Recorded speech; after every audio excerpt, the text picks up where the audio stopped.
Voilà. Et nous voilà maintenant, il est midi, dans une nouvelle séquence très importante puisqu'il s'agit de parler gros sous, c'est-à-dire comment financer les projets biogaz. On va parler maintenant du financement des projets. On a parlé avant des tarifs, de la baisse tendancielle prévue et ça nous oblige à parler des gros sous, bien sûr. Il faut trouver des financements, des fonds propres, des aides, des prêts, des partenaires solides et compétents. Bien, bonjour Pascal Garçon de GDF, à ma gauche. À ma droite, M. Yann Guézel, de la Banque Populaire Grand Ouest, je crois, BPGO, Grand Ouest. On va commencer avec donc Pascal Garçon de GDF et M. Blot, qui doit être à l'écran normalement, de l'ADEME, puisque vous allez intervenir en tandem. Vous m'entendez? On vous entend, et je pense qu'on vous verra bientôt. D'accord, parfait. Et vous m'écoutez aussi? Absolument. Vous avez la parole. D'accord. Ça passe qu'à moitié de mon côté, mais ok. Donc, eh bien, j'étais là, je vais d'abord faire une petite introduction, un petit rappel de l'historique pour nous, et puis vers où on va, ce qu'on sait aujourd'hui, quoi. Ça fait un petit peu redondance avec finalement l'introduction de ce matin. Je vais apporter quelques éléments supplémentaires tout de même. Donc, c'est pour rappeler que depuis 10 ans, l'ADEME accompagne des projets avec des efforts conséquents. On est à environ 3 millions en moyenne par an de subventions apportées sur le territoire ligérien.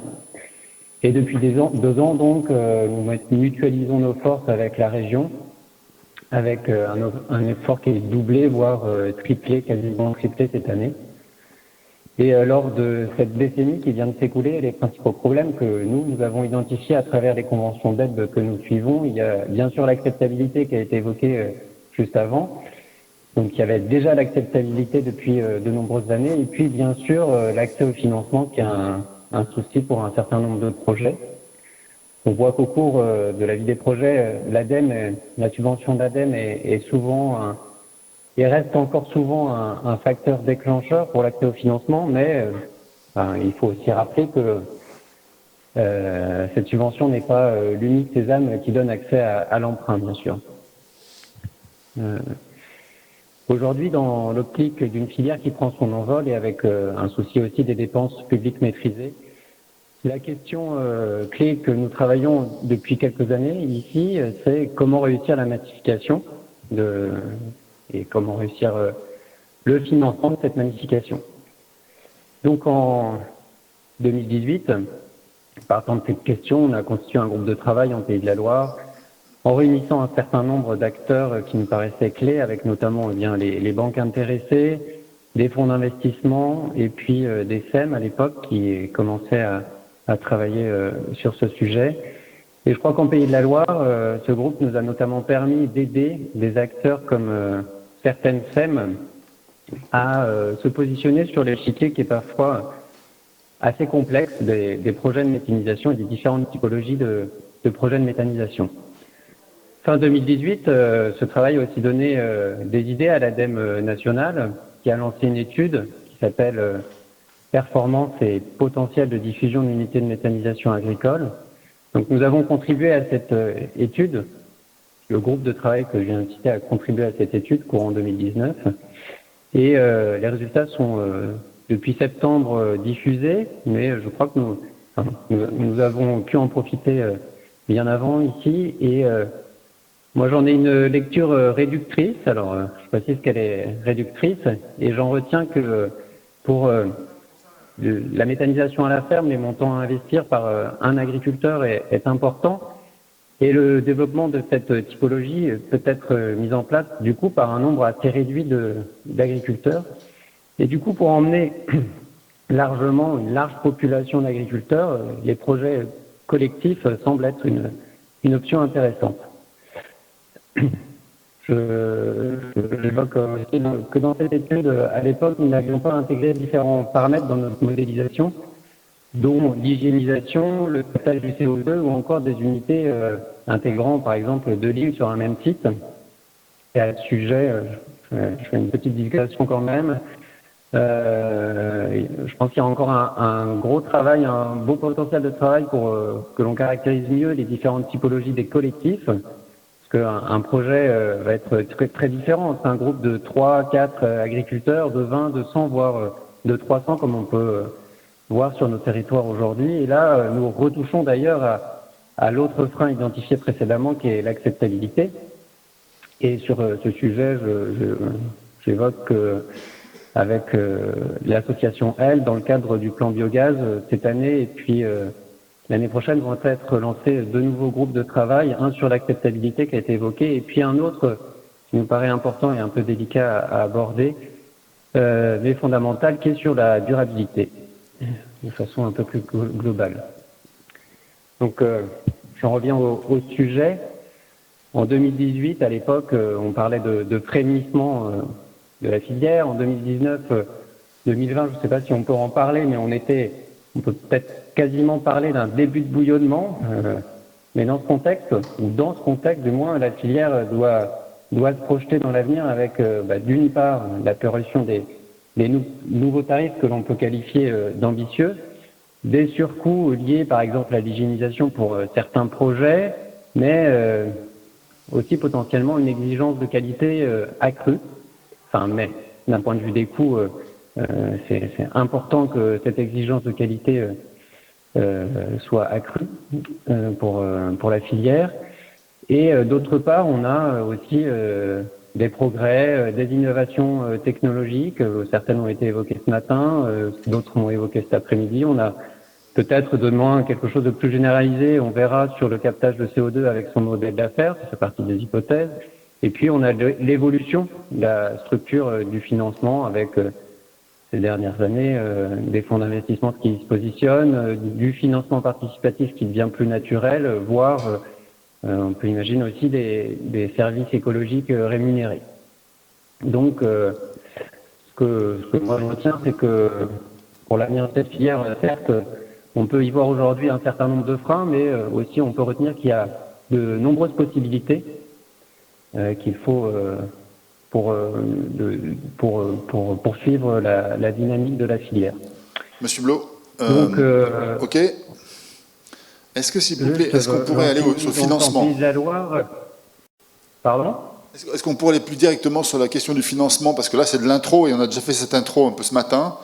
Est-ce qu'on pourrait, ou bien, voilà, s'il vous plaît. Je précisais en fait, alors donc c'était pas que de l'intro, puisque j'ai précisé des choses sur le modèle économique et l'étude qui vient de paraître.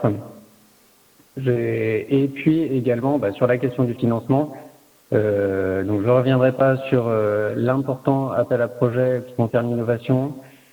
Et donc en Pays de la Loire, on va relancer un appel à projet avec des nouveaux critères de sélection. Donc on va continuer à regarder de façon importante le volet financement, avec bien sûr une attention particulière sur le volume de fonds propres et au travail qui est nécessaire de mobilisation des capitaux extérieurs, avec cette année donc un renforcement pour 2021, et je pense qu'il est possible que ça passera en critères d'éligibilité en 2022 sur les critères. Le critère sera le suivant, les projets ayant 10% de fonds propres ou quasi-fonds propres seront sélectionnés prioritairement. Donc on voit la nécessité importante d'avoir ce que j'évoque depuis le début de mon intervention, une évolution pour gérer cette évolution de la filière, cette dynamique de filière, une nécessaire diversification en tout cas des financements. Donc voilà, je pense que j'ai rappelé à la fois les efforts financiers conséquents de la DEME et de la région, les travaux que nous avons réalisés depuis maintenant 2 ans sur ce sujet-là et le souhait que ces travaux poursuivent dans les différents canaux aujourd'hui et cette perspective d'appel à projet où nous renforçons la dimension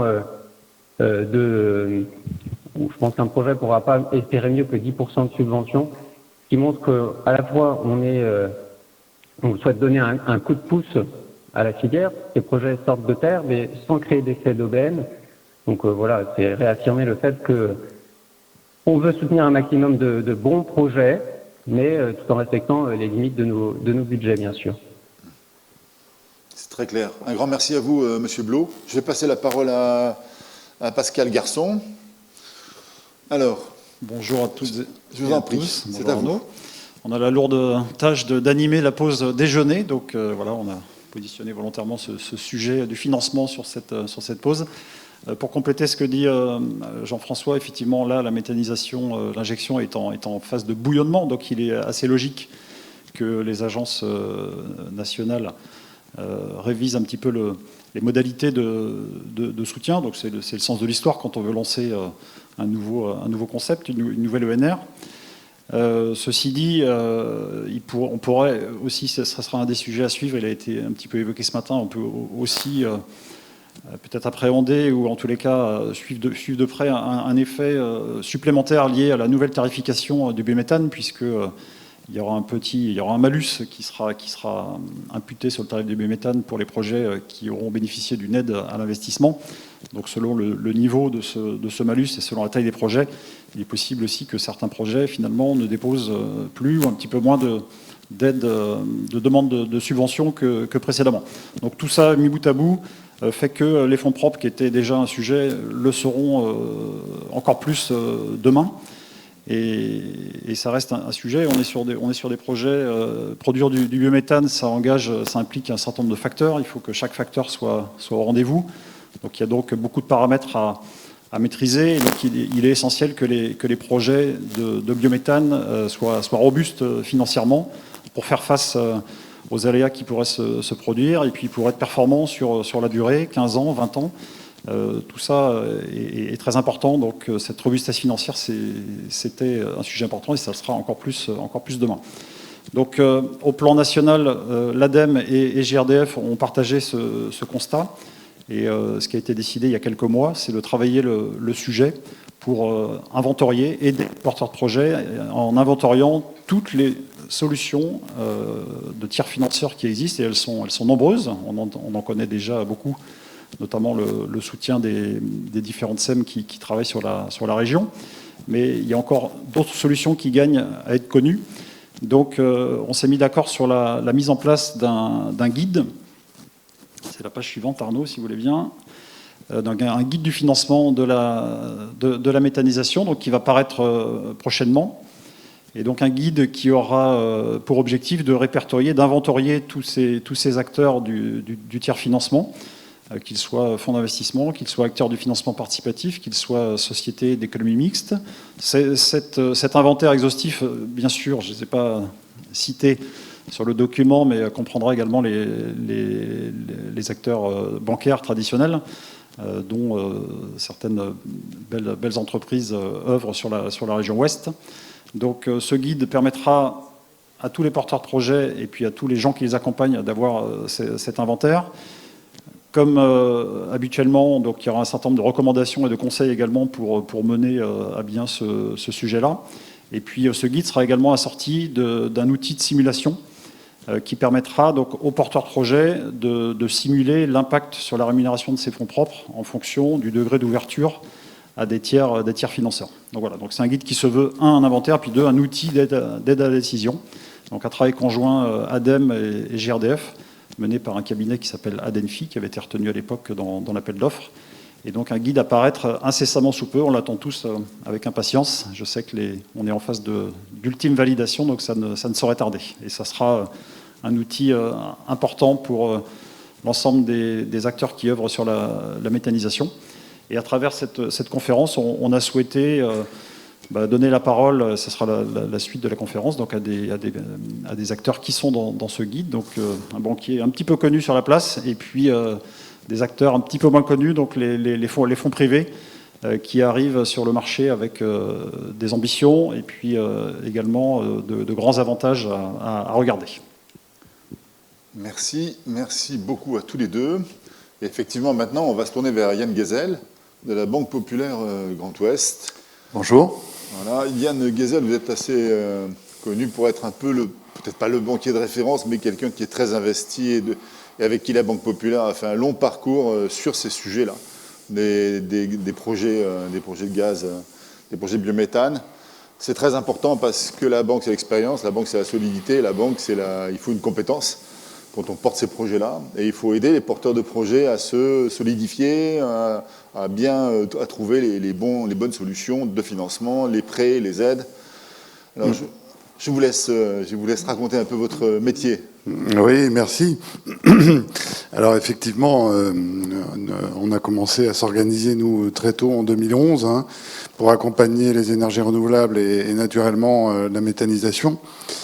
Et en effet, on est 7 personnes aujourd'hui, donc on connaît effectivement les sujets. On a participé régulièrement à construire aussi, en étant adhérent actif d'ailleurs de Métatlantique. Et naturellement, on est très attentif aux évolutions, bien sûr, de la réglementation et des mutations un petit peu de la structure des projets.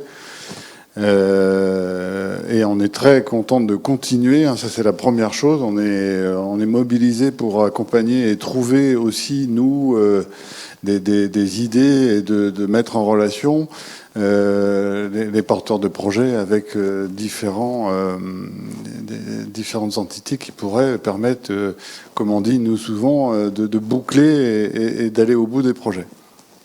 Voilà, donc voilà, ça c'est sûr qu'on est très mobilisé et sur tout le Grand Ouest, mais pas seulement, on intervient aussi au niveau national auprès du groupe BPCE.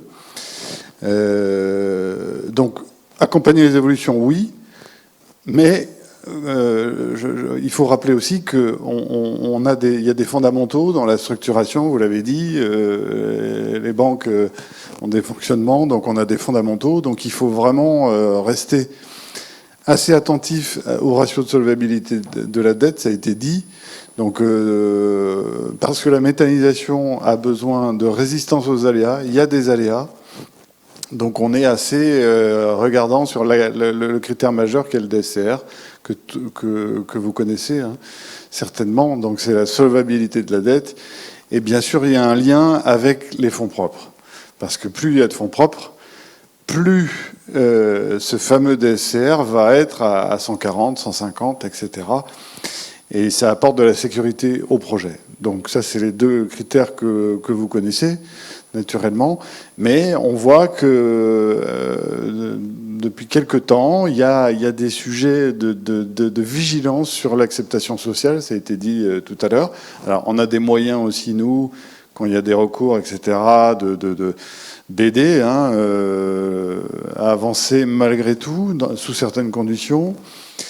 Et naturellement, suivant le montant de l'opération, mais ça, les personnes qui nous écoutent le savent bien, on ne va pas traiter, nous, banquiers, chefs de file ou non d'ailleurs, de la même manière, des opérations à la ferme, jusqu'à 3 millions d'euros, et les opérations qui sont de plus souvent le cas d'ailleurs, des opérations collectives, de 5 à 20 millions d'euros, parfois, parce qu'on a des gros collectifs d'agriculteurs, et ça ne se traite pas du tout de la même manière, et à partir de 4 ou 5 millions d'euros, naturellement, il faut structurer un crédit unique avec toutes les règles du financement de projet, et même si ça peut paraître un peu lourd, il ne faut pas perdre de vue que c'est un moyen de sécuriser l'opération pour toutes les parties.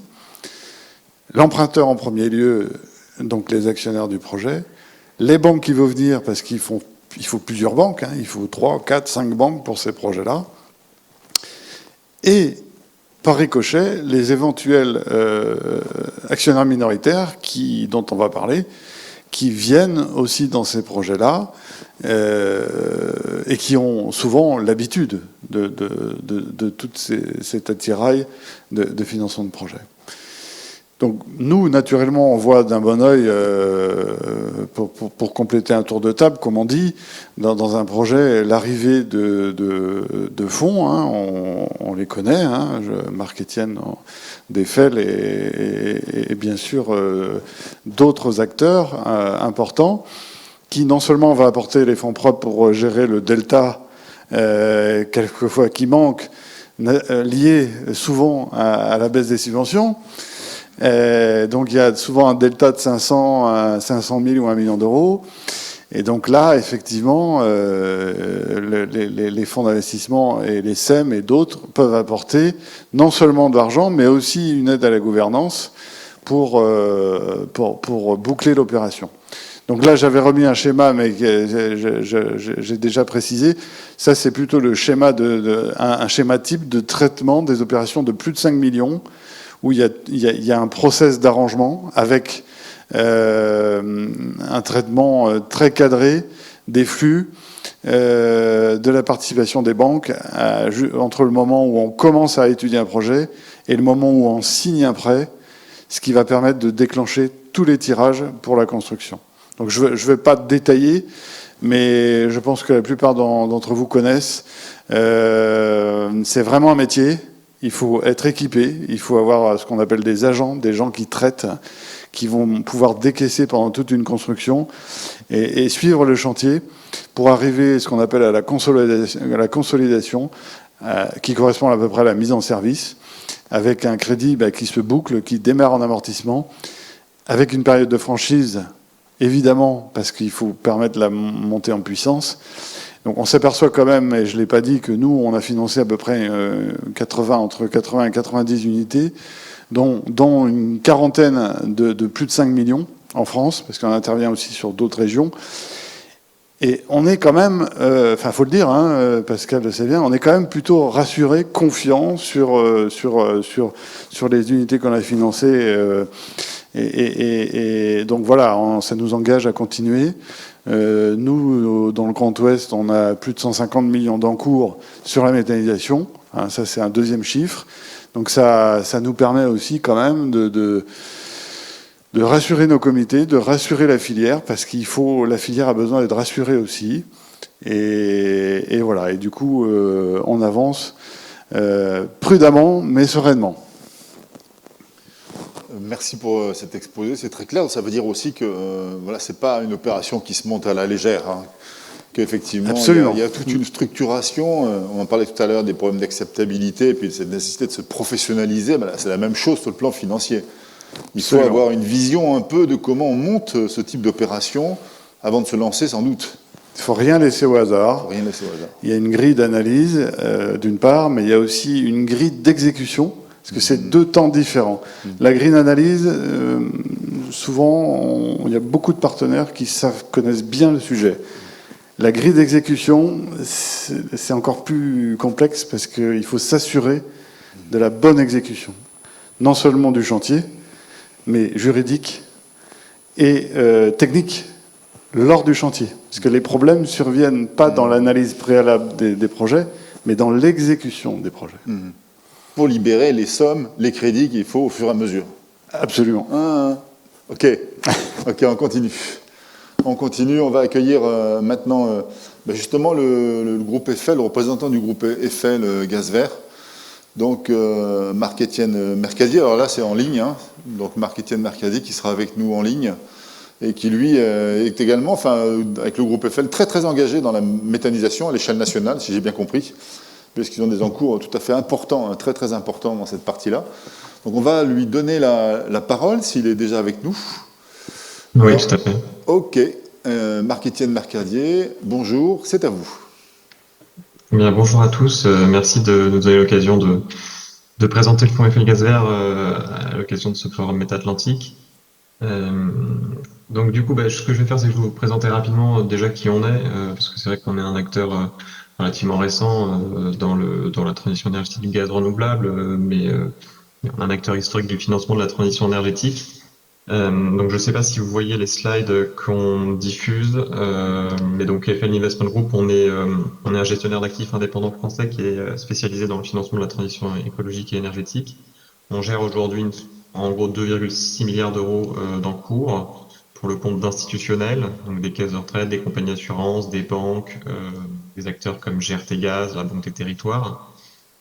Et au cours des 24 derniers mois, l'entreprise a financé plus de 1000 PME et plus de 1000 projets du monde de la transition énergétique. Alors on n'est pas présent que bien sûr dans le gaz renouvelable, mais dans toutes les énergies renouvelables et dans tous les secteurs de l'efficacité énergétique.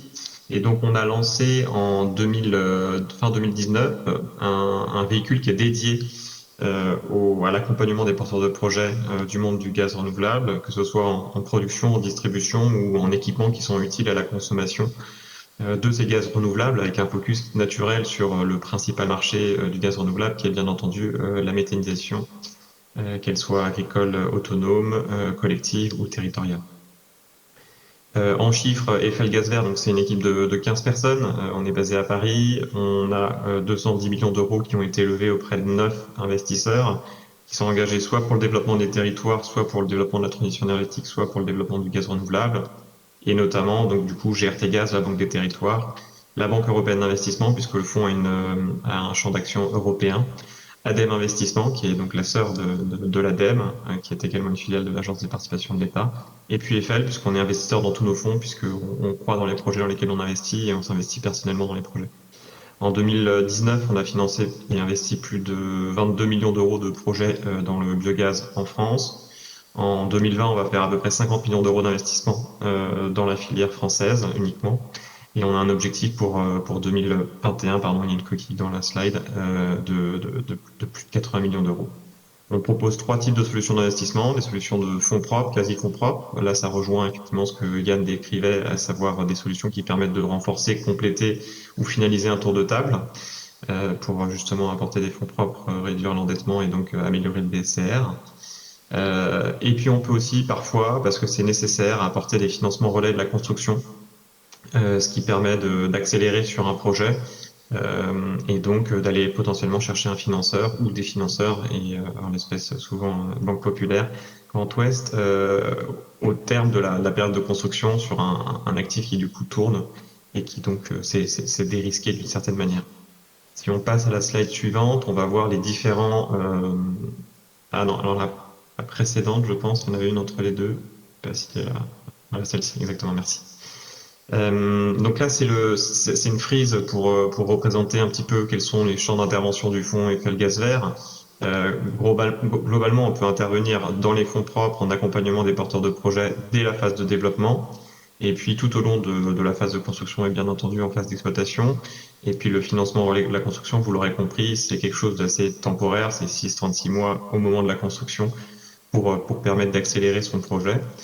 Ce qui est très important, c'est que quand nous on rentre dans les fonds propres d'un projet, on a différents instruments, fonds propres en capital, quasi fonds propres, des comptes courants, des obligations, mais qu'on a un leitmotiv, c'est vraiment de laisser le contrôle du projet au porteur du projet qu'on accompagne. On se décrit vraiment comme dans l'accompagnement, avec un apport financier, mais pas que. On apporte pas mal d'expertise et notre connaissance du secteur de la transition énergétique, mais dans une logique d'accompagnement, c'est-à-dire que les choix les plus déterminants, on les laisse bien entendu faire aux porteurs de projet. Nous, on ne se contente que de poser 2-3 questions pour faire mûrir le projet et faire qu'il sorte dans les meilleures conditions pour l'ensemble de l'écosystème.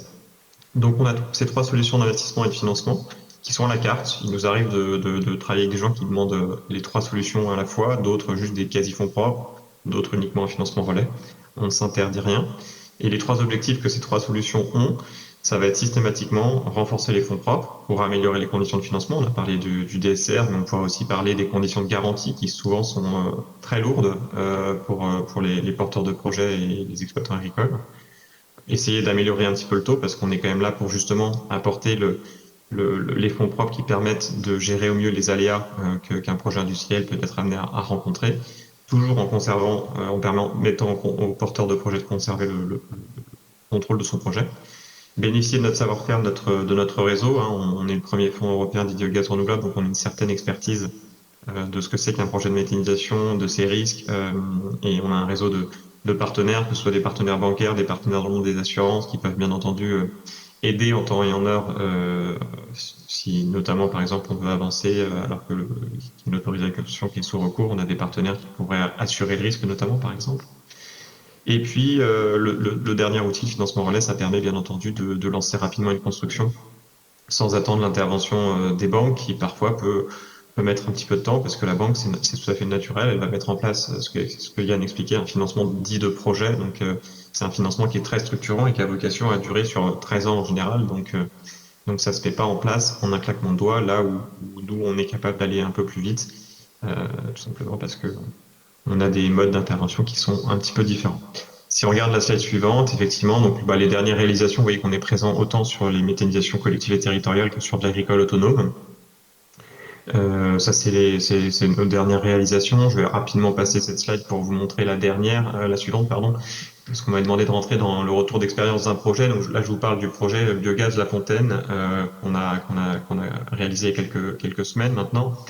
La situation initiale quand le porteur du projet vient nous voir, c'est que c'est un projet qui est prêt à construire depuis plusieurs mois, qui a des difficultés de financement parce que l'apport demandé dépasse sa capacité d'investissement dans le projet, qui est aussi lié à des garanties qui n'a pas forcément envie de consentir, notamment des garanties sur son exploitation solidaire avec les différentes exploitations. Donc on est face à cette situation.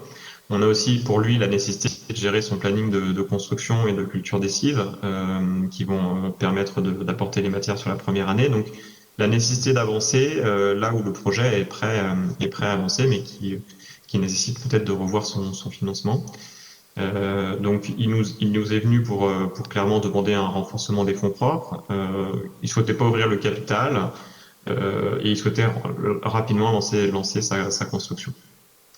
Donc du coup, nous, ce qu'on a fait, c'est qu'on est intervenu sur ce projet avec une solution de quasi-fonds propres de 500 000 euros, qui représente environ 70% des apports en fonds propres du projet.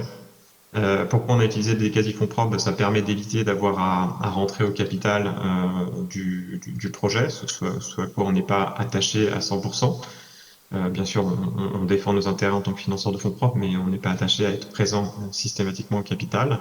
Et donc là, ça s'apparente à un financement des fonds propres qui s'amortit dans le temps et qui s'amortit sur une durée de 8 ans, avec bien entendu un différé de 2 ans, pour lui laisser le temps de construire son projet, au projet de monter en charge, et donc du coup d'avoir la capacité de commencer à amortir ce financement qui de toute manière passe après la banque qui va financer ce projet, bien entendu. Donc c'est un financement de fonds propres, mais qui est junior, donc subordonné par rapport aux banques, et donc pour les banques considéré comme un financement en fonds propres. Et puis parallèlement à ça, on a apporté un financement des fonds propres du projet, en réalité un financement relais construction, qui a permis au projet de se lancer et de prendre le temps d'aller présenter le projet aux banques avec sa nouvelle composition de l'actionnariat et des fonds propres dans lequel on est rentré, de sorte à faciliter la mise en place du financement et l'optimiser. Donc le bénéfice pour ce porteur de projet, c'est qu'en quelques semaines, il a réglé les problèmes qui faisaient que ça faisait 6 mois qu'il était en attente de lancement de son projet. Il a bénéficié de l'expertise d'Eiffel et donc a amélioré quelques points de son projet, parce que quand on fait un financement de projet, on audite le projet, on a une interaction avec le porteur de projet, et il nous arrive, parce qu'on a l'habitude d'avoir des réflexes qu'il n'a pas forcément, sur notamment les sujets de gigagris qui permettent de valoriser les digestats. Et aujourd'hui, donc le projet est en construction et va être refinancé a priori pour en 2021, on imagine en juin 2021, alors qu'il sera avancé à 75-80%. Voilà. Et puis je vous ai mis une petite slide ensuite avec un film où on a mis quelques témoignages des quelques exploitants agricoles qu'on a accompagnés jusque-là, et qui parlent de notre intervention de manière assez transparente. Et c'est toujours mieux quand c'est les autres qui parlent de nous, plutôt que de vanter ses mérites. Ok, on regarde le film. Régis, c'est ok? C'est pas pour regarder tout de suite, hein, bien sûr. Hein, l'idée, okay. C'est juste pour information pour ceux que ça intéresse. Bien entendu, le film est un peu long, mais c'est des témoignages qui sont assez intéressants, parce que ce sont les témoignages des gens qu'on a accompagnés et qui pourront du coup vous faire part de leurs sentiments dans l'accompagnement qu'on a pu leur porter. Donc un petit temps à prendre un peu plus tard pour regarder ça tranquillement, hein, pour regarder ces témoignages, c'est très intéressant. Merci vraiment pour votre intervention, pour votre témoignage. Est-ce que vous comptez densifier votre action en Pays de la Loire, Monsieur Mercadier? Alors nous, on a un champ d'action qui est européen, hein, donc on est présent en France avant tout, et puis dans d'autres pays européens. Dans les Pays de la Loire, jusqu'à présent, on étudie un projet là qui j'espère se finalisera dans les quelques prochaines semaines. Maintenant, on est présent sur tout le territoire et on est ravis d'aller dans toutes les régions de France. Donc, bien entendu, le Pays de la Loire fait partie, okay. Et on serait ravis d'accompagner des projets locaux. Ok, vous êtes particulièrement bienvenue, hein, Pays de la Loire, cluster métatlantique, c'est très important. Voilà. Voilà. Eh bien, on n'a pas fini. On a encore à nouveau un témoignage de Philippe Spanagel de Terre Green, groupe Kéon, qui va nous parler de sa propre vision en fait du financement des projets, de l'accompagnement des projets. Merci, Monsieur Mercadier. Donc Philippe Spanagel, qui doit être en ligne a priori à cette heure-là. Est-ce que vous nous entendez? Hein, on me dit ça tourne, ça se connecte, ça va pas tarder à se connecter. Vous m'entendez? Oui, on vous entend. Parfait, merci. Très bien. Bienvenue, Monsieur Philippe Spanagel. Merci beaucoup, bonjour à toutes et à tous. Très heureux de pouvoir participer à ce forum Métatlantique et je remercie les organisateurs pour l'invitation. Dans un premier temps, je vais vous présenter, je ne sais pas si vous voyez les diapositives à l'écran, je vais d'abord vous présenter un petit peu qui nous sommes. Donc Terre Green est né en novembre 2019 d'un constat que nous avons pu faire sur la difficulté de certains projets à émerger suite à des problématiques de développement et de financement. Donc, pour apporter une solution à cette problématique, on a créé cette plateforme de co-développement et de co-investissement en nous appuyant sur un expert métier, le groupe Kéon, qui existe depuis 15 ans sur le territoire national et qui a une cinquantaine de références en France. Et donc un acteur totalement intégré.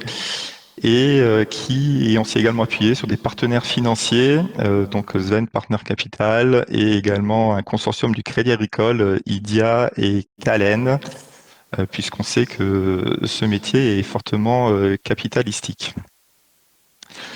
Donc Terre Green se veut un investisseur métier et je vais essayer de vous montrer comment on vient implémenter cette couche en partenariat avec les porteurs de projets. On se positionne à travers une charte d'investissement, donc on investit dans des projets injection biométhane, station GNV ou tout autre projet en lien avec le biométhane. On va veiller à ce que le gisement soit majoritairement maîtrisé par les actionnaires. En cela, on anticipe les critères des banques, c'est un point important, et on va tout mettre en œuvre pour justement structurer un dossier financier robuste.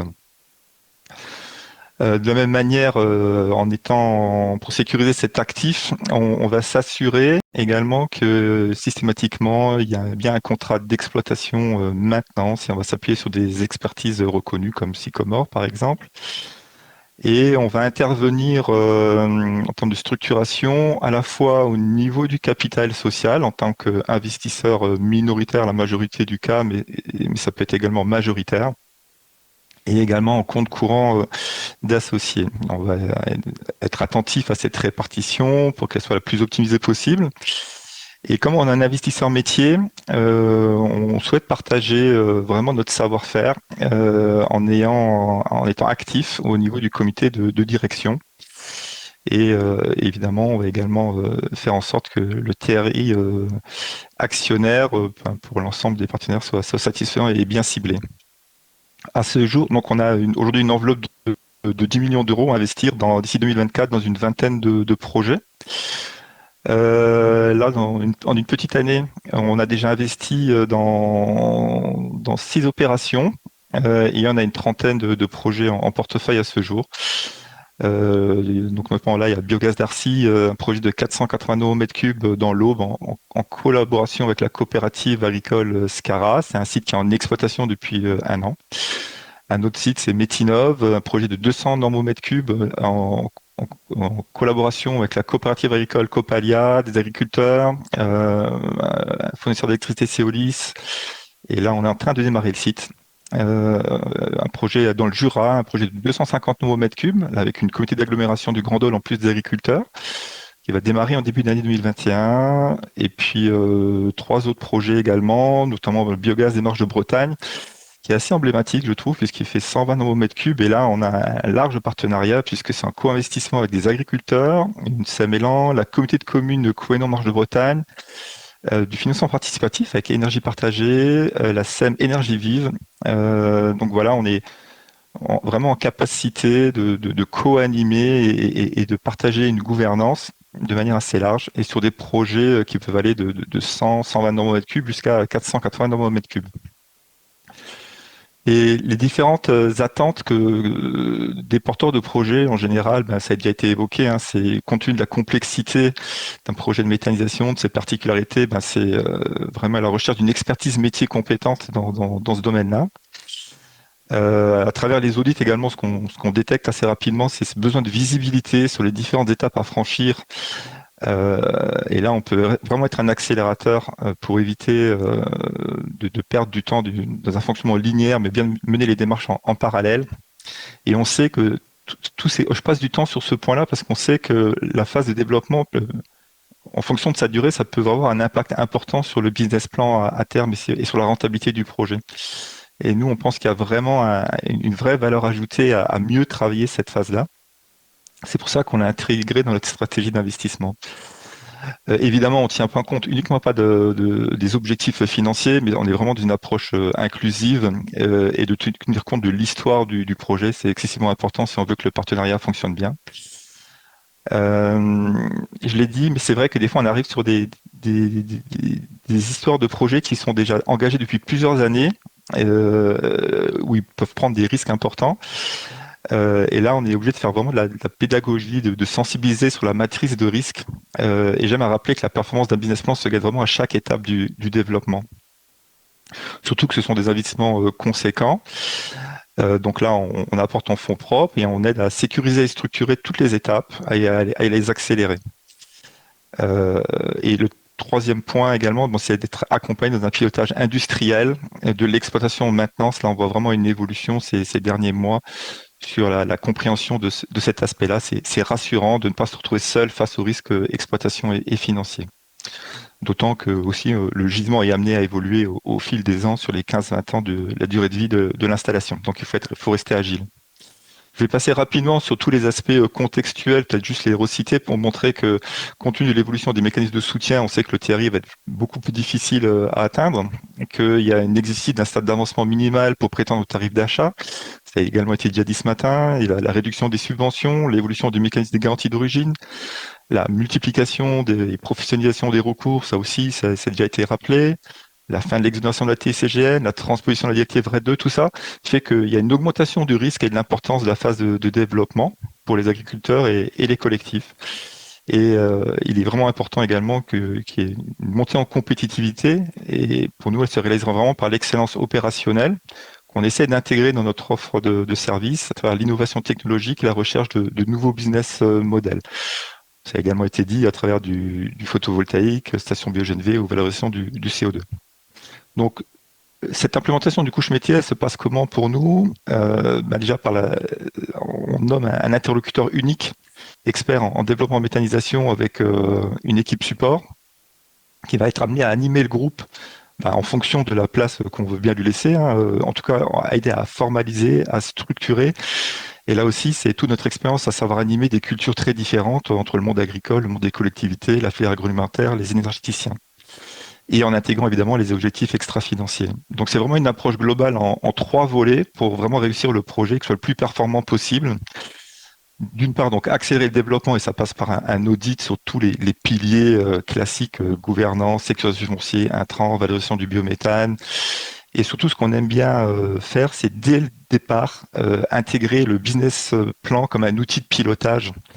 Nous, on est très surpris de voir que cet outil est intégré que 2-3 ans plus tard et de découvrir également que des fois, il y a un manque de fonds propres. Il y a vraiment un intérêt majeur à savoir utiliser cet outil et de disposer du coup d'avoir des bonnes hypothèses métiers pour pouvoir avoir un bon modèle. Apporter également la visibilité dès le départ sur toute la gestion du projet. Souvent, on retrouve trop de porteurs qui achètent un process mais qui ne voient pas que un projet, c'est bien au-delà et que ça aura un impact sur la rentabilité du projet à terme. Donc, on va également accompagner sur toute la structuration juridique, sur la constitution progressive de la base documentaire pour les audits bancaires. Là aussi, on va gagner du temps.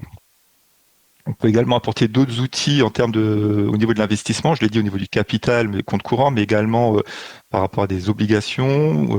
On a également fait des opérations de bridge pour accélérer la phase chantier, comme l'a déjà évoqué Marc-Étienne. Travailler également les assurances recours, c'est également des outils qu'on sait manier du fait du contexte actuel. Et puis surtout partager notre expérience qui permet d'aller plus vite. Et puis maîtriser l'ensemble des leviers également pour atteindre l'optimum du business plan en phase exploitation du site à travers le contrat exploitation-maintenance.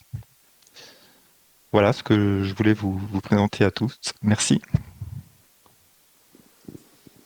Une présentation très claire, très structurée. Merci beaucoup, Monsieur Spanagel. Est-ce que vous restez avec nous pour la petite séquence débat?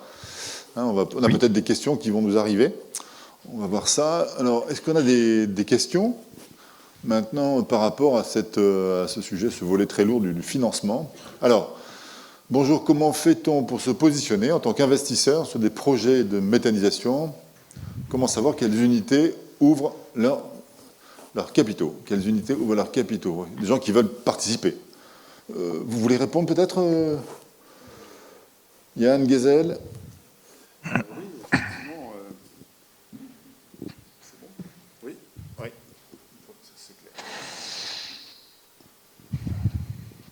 Oui, c'est bon. Ok. Oui, effectivement, nous, on est souvent dans les premiers informés de ce genre de cas de figure, parce que, bien entendu, c'est souvent nous qui indiquons aux porteurs de projets, là, c'est un peu juste, il va falloir trouver un peu de fonds propres. Donc, nous, naturellement, on donne la palette possible et on s'adresse aux porteurs de projets. On va dire, allez voir tel ou tel fonds d'investissement. Des SEM, quand on a connaissance des collectivités, c'est intéressant aussi les fonds de la région, notamment. D'ailleurs, il y en a un qui se crée en Pays de Loire, là, c'est très bonne chose. Et aussi du crowdfunding, des plateformes de financement participatif. Enfin, la palette, vous la connaissez. Mais c'est aux porteurs de projets, c'est pas à nous, périphériques, entre guillemets, partenaires banquiers, d'en faire la promotion. C'est aux porteurs de projets de communiquer pour capter ces investisseurs-là potentiels, et bien sûr, au travers de leur démarche, et nous, on peut servir de relais. Mais nous, banquiers, on n'a pas forcément à faire de l'ingérence, parce qu'en tant que financeur de dette, on n'a pas en aucun cas à imposer telle ou telle formule de fonds propres, parce que ça pourrait nous être préjudiciable, en fait. Reproché. Oui, d'accord. Ok, la réponse est claire. Une autre question peut-être? Ouais, Amandine. Alors, quel est le coût des obligations convertibles, primes de non-conversion? Vous avez envie de répondre, Monsieur Garçon? C'est au-delà de mon champ de compétences. Moi aussi. Peut-être questionner un de nos... Marc-Étienne, s'il est avec nous. Oui, bien sûr. Le coût, il est fonction de chaque projet. C'est sûr qu'on est amené à travailler sur des projets qui sont plus ou moins amont déjà. C'est sûr que quand il y a un risque de développement, le coût n'est pas le même que sur un projet qui est plus mûr et donc prêt à construire quand on commence à s'y intéresser. Il y a des actifs qui sont aussi des projets qui sont montés avec plus ou moins de marge de manœuvre et de marge de sécurité. On a parlé du choix des procédés, de la validité de certains procédés versus d'autres. Donc nous, ce qu'on regarde, c'est grosso modo l'expérience et l'historique du développement, l'historique et l'expérience du constructeur. On va regarder également des différents ratios économiques pour analyser le risque d'un projet. On va aussi regarder l'environnement macroéconomique dans lequel on se situe. Et à la fin, on compare cette analyse avec la rentabilité économique du projet. L'idée, c'est que ces instruments de crédit fonds propres, ils ont vocation à se rapprocher de la rentabilité que les associés du projet vont pouvoir percevoir dans le projet. Alors, il y a des différences dans l'horizon d'investissement qui sont pas exactement les mêmes dans l'échelle des créanciers. Donc, on est en fonction des cas plus ou moins sécurisés et donc on sera on sera entre 7 et 12% en fonction des cas, quoi. Donc, mais ça dépend de pas mal de paramètres. Donc, brut, comme ça, cette fourchette peut paraître très large. Vraiment, on fait du cas par cas. Ouais, ok. Donc la question devrait être précisée projet par projet, en fait, oui, si je comprends bien. Ok. Une autre question, peut-être? Non, Amandine, on a fait le tour. Tout le monde veut aller déjeuner, en fait, hein, c'est ça, parce que c'est la pause déjeuner, et en fait, tout le monde se dit, bon, maintenant, ça suffit, on a assez travaillé. Merci infiniment à tous mes intervenants ce matin. Merci. Et pour cette séquence. Et donc, bon appétit, et puis on se retrouve Merci. à 14h, dans 1 heure. Voilà, à très vite.